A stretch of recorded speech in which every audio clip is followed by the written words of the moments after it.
chicken breast is green, and it's perfectly safe to eat. In fact, you've likely eaten chicken with green parts too, although they're typically cut out and discarded well before a consumer ever sees them. This green discoloration is known as green muscle disease or deep pectoral myopathy. This is a very common issue in modern-day broiler chickens and meat turkeys, and it's not a reason to discard the bird. This meat is not rotten or spoiled, it's not a sign of infection, and it doesn't make the meat unsafe for consumption. It's just a little unsightly. This discoloration occurs when the bird flaps its wings. Cornish Cross have very large breast muscles, and when they flap their wings and the muscle expands, the breast is sandwiched between the tenderloin and the sternum. This tight squeeze restricts blood flow, and the affected muscle dies, resulting in discoloration.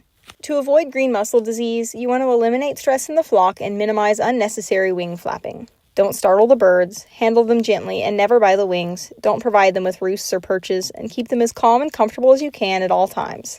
This particular rooster was slightly larger on processing day than we would have liked. He was by far the largest in the flock and had a habit of beating his wings throughout the day.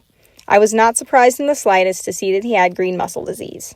When we get a chicken with green muscle disease, we just cut around the green sections when deboning the bird. Keep in mind, if you don't part out your birds and opt to keep them whole, the chances of green muscle disease slipping through increases as you can't see the affected muscle.